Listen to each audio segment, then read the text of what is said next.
But this, I think, is a bigger picture topic. Dan Graziano, I have people, it feels to me, like are saying constantly, the NFL is turning into the NBA with the way the stars are taking so much control over what happens in their careers and for their teams. Is that an accurate way of summing up the situation in football right now? Yeah, I think it's a simplified way of doing it, but it is accurate to some degree. Look, I mean, you have guys that have forced their way out of situations they didn't like via trade. You have Deshaun Watson trying to do it now at the highest level in terms of a quarterback, but the more it happens, I mean, these guys watch the NBA and follow the NBA, and they say to themselves, why not? Why, if James Harden can do it, then why can't I?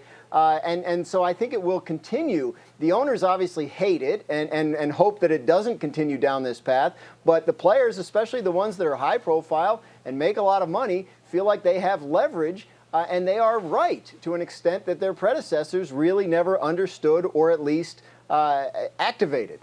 Or at least never really had the leverage or clout or ability to do. I think that's an important part of this. And so that is why I really wanted to talk to Dominique about this, not only as a former player, but in your capacity having been the president of the NFL Players Association.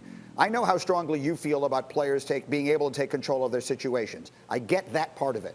But let's not deal in that. Let's deal in whether in the big picture it is good or bad for the sport that these sort of things happen. Can you remove the player's hat and answer that question independently? I mean, I obviously have some biases, and it's hard for me to remove those biases, but I'll do the best I can. I think that if the owners have a problem with it, it's because it puts pressure on them. And that pressure is only going to make them better. Like, I don't understand how the product gets worse if someone is holding you accountable. That's something that always makes things better. So if you're mad that your quarterback wants to leave or your star player wants to leave, don't look at them and call them disloyal or be upset about not being able to control it. Look at yourself and ask the question, why am I failing here? What about me what about this place is so bad that I can pay this person hundreds of millions of dollars and they're like, know what? Keep it. I need to get out of here. So that's the first way that it makes it better. And the other way that I think that it makes it better is something that you brought up, Greeny. This is not basketball.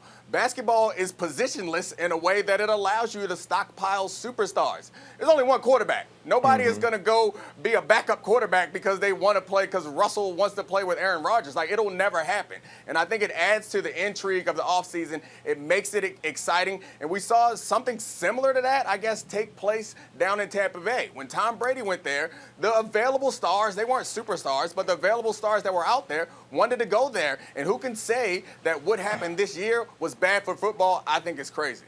Right. The most important point I would agree with, it doesn't compromise competitive balance as it has in basketball, and that's a problem. RC, ultimately, is it good or bad for the sport?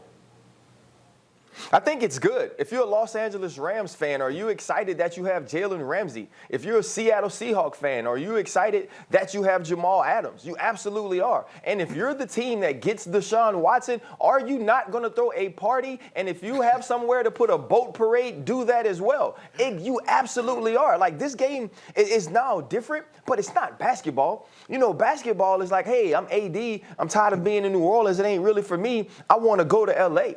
You know, Jalen Ramsey's in a situation where he sat in front of people and they demeaned him and they made him feel inferior. Jamal Adams is in a situation in New York. Well, hell, Greeny, I ain't got to explain New York to you. You know exactly what it is. And then you look at Deshaun Watson and what he's dealing with the Houston Texans. Russell Wilson isn't saying that he wants to leave. He isn't saying that he's demanding anything. He just said, you know what, that dialogue would be nice. And I agree. There were countless times Coach Tomlin didn't necessarily include me in personnel decisions, but he said, hey, RC, when you were playing so-and-so, how did you feel about him? When you've watched this defensive player on film, is he a Pittsburgh Steeler? Is this a guy that you'd like to play with? And I think that's all Russell Wilson is asking for. Russell Westbrook has a saying, and it's why not Russ? I think now Russell Wilson is saying, why not Russ? It's a very interesting news right now. I didn't know that you was a part-time GM while also being a superstar safety. Oh, I didn't know that. Congratulations, Here's the Super Bowl champion executive.